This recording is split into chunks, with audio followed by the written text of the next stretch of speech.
Welcome to IVF This, episode 40, Infertility and the Motivational Triad. Welcome to IVF This. I'm your host, Emily Ginn. I'm a mother to two beautiful and feral boys. I'm married to my favorite person in the world. I'm a social worker, a life coach, and an IVF warrior. I'm here to teach you how to manage your mind and emotions during your IVF journey, to break free from anxiety and regain control of your life, even in the midst of infertility. I'm going to teach you to say IVF this to how we think about, talk about, and experience infertility. Let's go. Hello, my beautiful friends. I'm so happy to be talking with you today. Every day is a great day that I get to talk to you. I'm going to share a little bit of listener love because it's been a few weeks since I have, and it's one of my favorite things to share. But first, I wanted to give you all a little personal IVF update.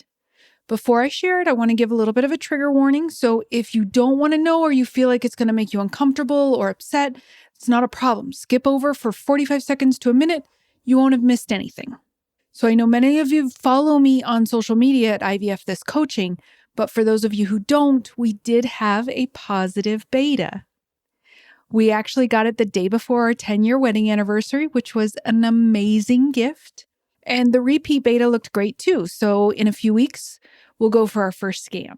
I have loved and appreciated so much of the DMs of support and comments of support that I have received over the last few weeks.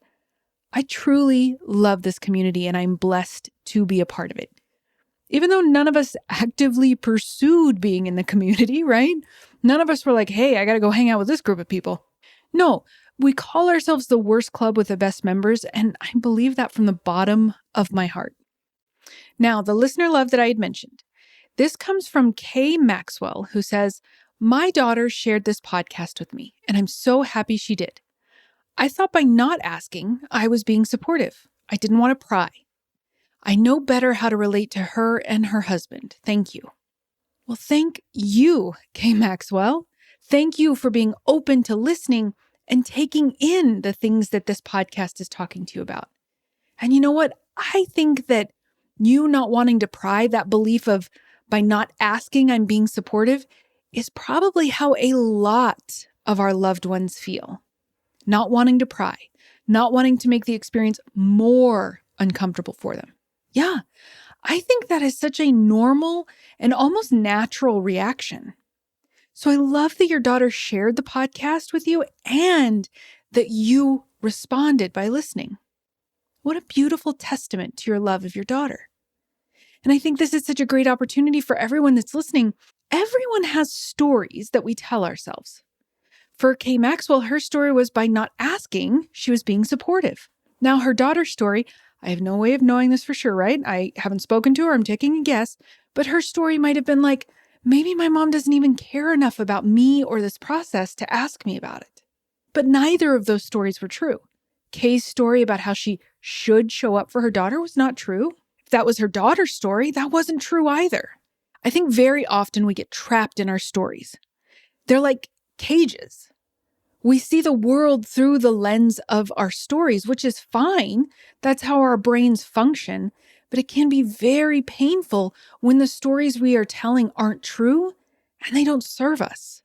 So I'm just over the moon proud of these two amazing people who stepped away from their stories to show up for each other. So what are your stories? What are the things that you tell yourself over and over again that you don't even question, but still feel pretty terrible? What's a story about yourself that you're wanting to or willing to drop so that you can gain some peace? If you've got one of those stories, I can help. I can help you suss out the facts from the story. In fact, that's one of the most important parts of my coaching program.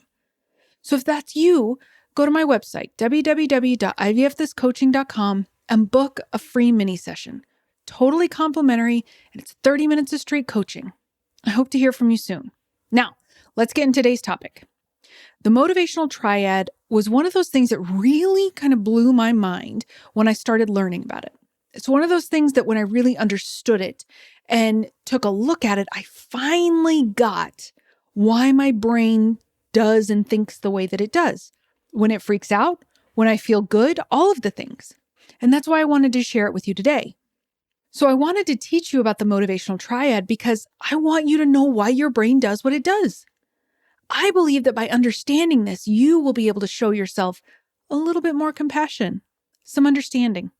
Because if you're doing the things that you don't want to do, or wishing you could change, or you're frustrated by your behaviors, or really anything, if you are beating yourself up, gosh, friends, I just want you to stop. We never feel better in the face of self-criticism. We don't make progress. We don't achieve what we could achieve. We aren't everything we can be when we are constantly berating ourselves. I always think of that voice in our heads, the one with all the shoulds, the self-criticism, as just this shrill, bitchy voice. At least that's what it sounds like in my head. So understanding why you're doing the things that you're doing is the foundation for quieting that shrill and bitchy voice. Also, many of you attach your identity to your personality, to your thoughts, to your emotions, and to your behaviors. You make the past mean something, everything about your future. And this will hold you back every single time. So teaching you how your primitive brain is wired helps you to understand why the parts of your life that you can control are unfolding as they are. So hopefully you'll stop beating yourself up for it. And then you can go out and create the life you do want.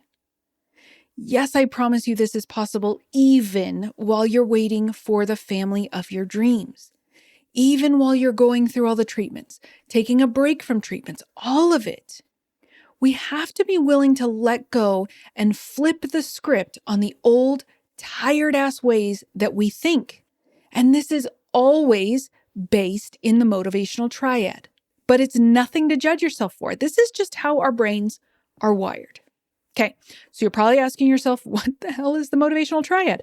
Beautiful question. The motivational triad is the basis of all of our unconscious thoughts. It's the brain's way of chasing the three things, the only three things that our primitive brain cares about: seeking pleasure, avoiding pain, and to be as efficient as possible. Animals and humans have all been designed with these three principal motivators, which is why it's called the motivational triad. And these three motivations increased our odds of survival, or at least they had over time. Seek pleasure, avoid pain. Sometimes I call this seeking safety. It's the same thing. And being efficient. These three motivations have made sure we had food, that we procreated, and that we have designed a world now that has helped us to minimize and avoid the potential threats to our survival. Okay, so let's break them down one by one. Seek pleasure. Basically means eat the food, have the sex, watch the TV, scroll the social media, anything that gives you a solid hit of dopamine, which is very intoxicating to the brain. As our species was evolving, the eating of the food and the having of the sex was vital to our day-to-day survival. These were very strong motivators. Animals do it, humans do it, so this is built into the basic wiring of our brains. Meals weren't readily available to us thousands of years ago, even hundreds of years ago. So we had to be highly motivated to get the food. But that's not how society lives now. Food is readily and abundantly available to us. We no longer have to kill in order to eat. There's some people that do, right? Hunters, but it's not necessary for our survival when you have 3 grocery stores within a 10-mile radius. But our primitive brains don't know that. It still thinks we have this threat of hunger and death, so seeking pleasure is a huge motivator.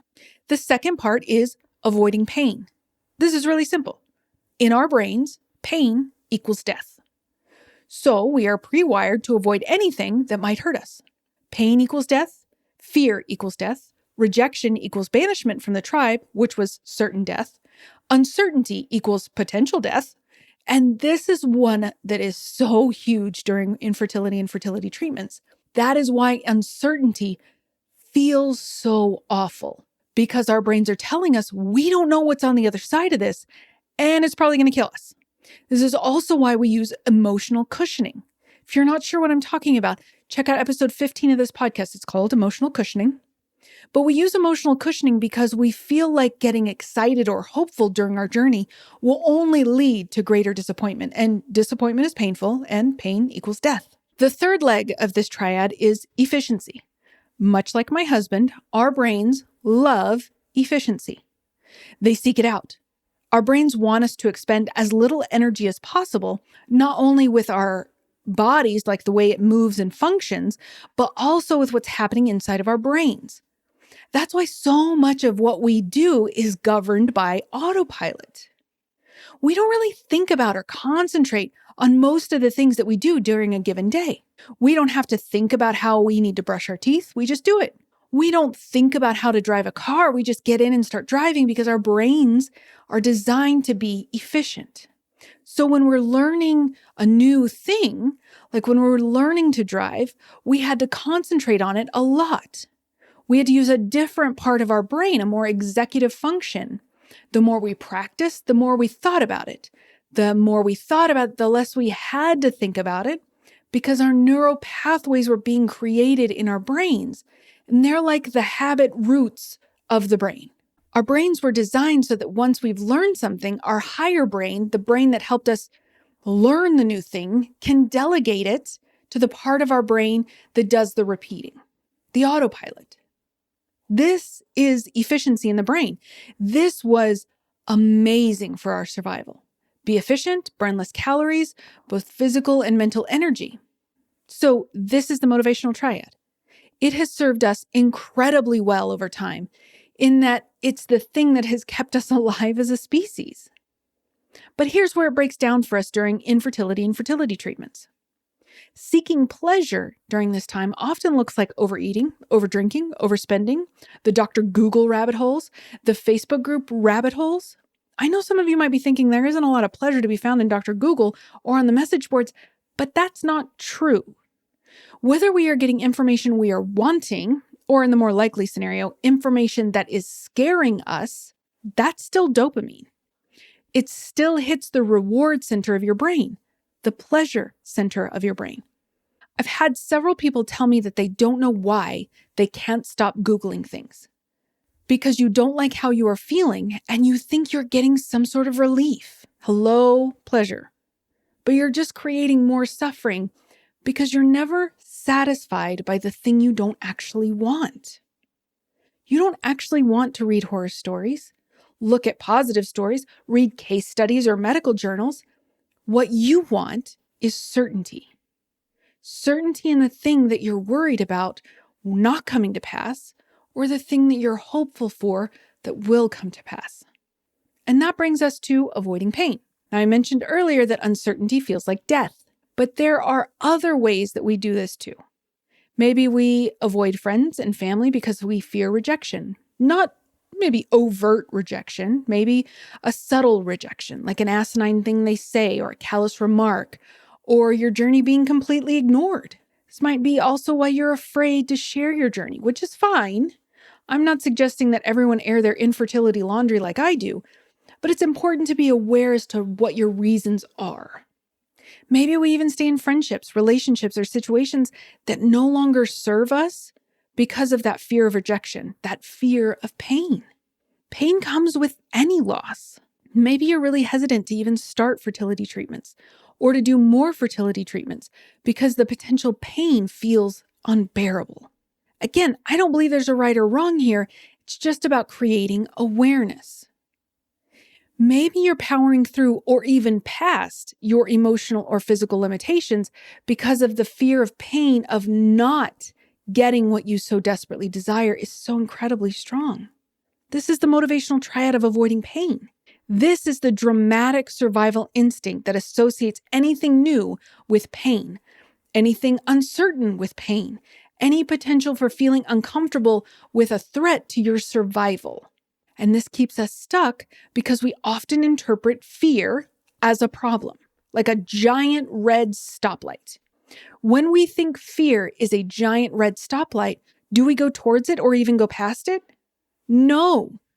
We stay locked into fear, trying to resist fear, trying to resist uncertainty, trying to resist the potential for pain. All right, the third part, being efficient. So this can mean for us IVFers that our brains get stuck in this autopilot, right? We have these patterns of thoughts, of beliefs, of emotions, of behaviors. Our brain is good at it, and we feel completely disconnected from ourselves and our lives, but we're also not reconnecting to anything. Kind of just walking around like a shell of our former selves, being anxious or angry or whatever it is you're feeling becomes so familiar, even if it's uncomfortable, that you stay locked in it because it's efficient. Believing that your life is meaningless because you don't have your family is a thought pattern. We continue to look to the past for evidence of who we are instead of looking to the future and deciding who we want to be.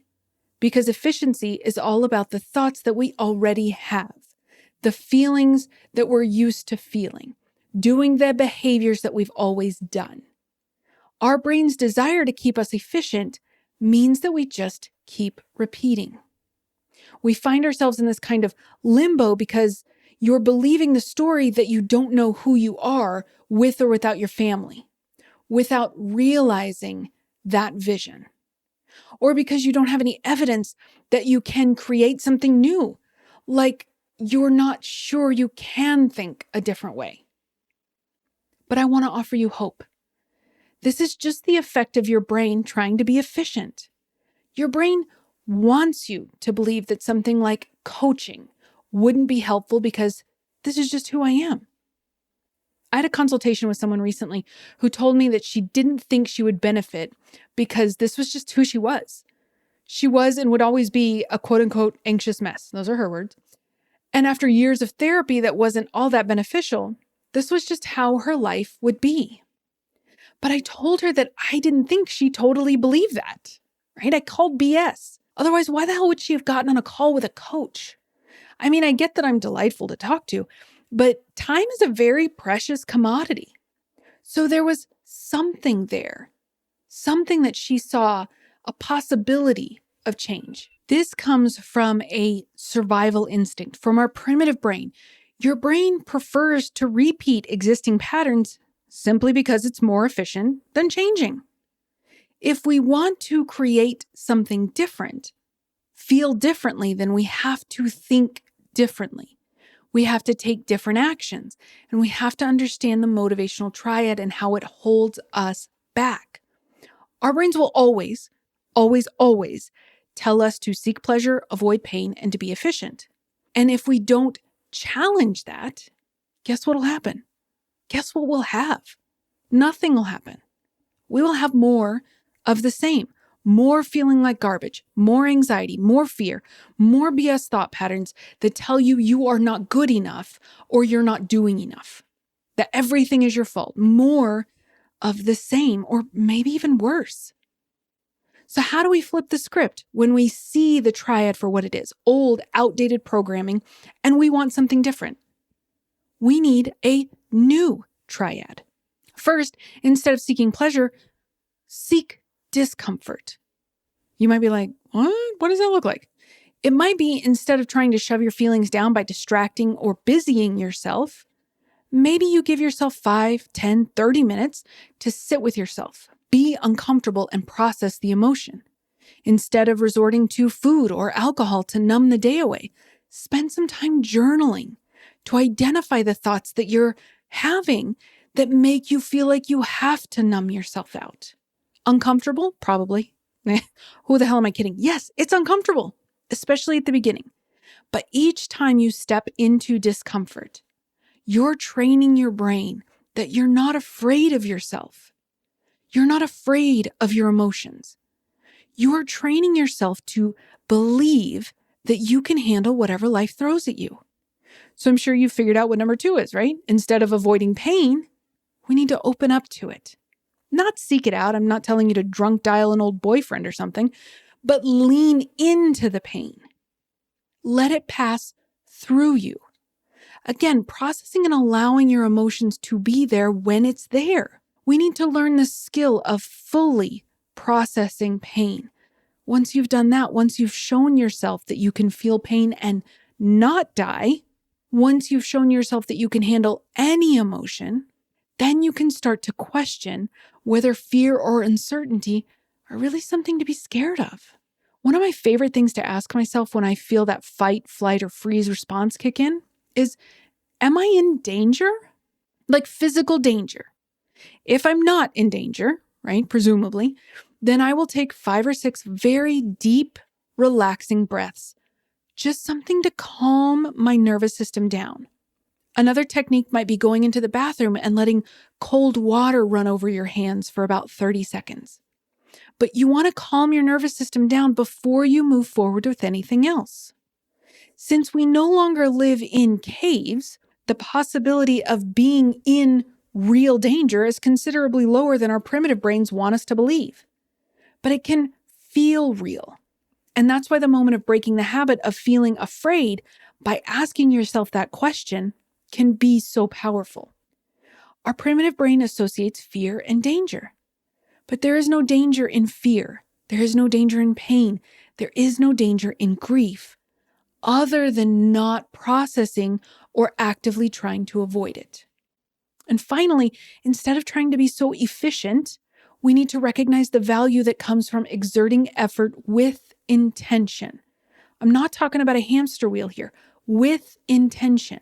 Our beautiful brains are capable of change. New thoughts, new feelings, new behavior patterns. We don't have to keep recreating our past. There is plenty of science that touts the magnificence of neuroplasticity, but we have to work at it. And that is why I teach what I teach and what I help my clients with when we're coaching together. We have to work towards new ways of thinking so that we can create new patterns that we can then put on repeat. We have to stop defining ourselves by what was in our past, those outdated thoughts and beliefs that no longer serve us, or we're just going to keep recreating the same lives. I love the very coachy saying, we can't solve a problem with the same brain that created it. Changing your life, even during infertility, will require you to change your thoughts. When you change your thoughts, you experience new feelings. Based on those new feelings, you will take different action. That is how the cycle works. This is my challenge to you. Flip the script on the outdated programming that you have carried around for far too long. Seek discomfort when you normally would have sought pleasure. Open up to pain so you can process it fully and decide to do the work of being intentional with your brain instead of settling for the old habitual patterns that your brain is so well versed at thinking. I promise you, this is the way you create the life that you want, regardless of where you are in your journey. I hear people talk about feeling like their life is on hold waiting for their family. This is based on outdated programming. I would venture to guess that this is not the first time in your life that you have ever felt like your life was on hold. Maybe it was waiting in high school, waiting to graduate, waiting to find the love of your life, waiting to get married, waiting to finish college or buy a house. This thought didn't magically appear during infertility. Flip the script. If you need some help with that, I'm here. I got you. We can do it together. Okay, that is what I have for you today, my friends. Have a beautiful week, and I'll talk to you next time.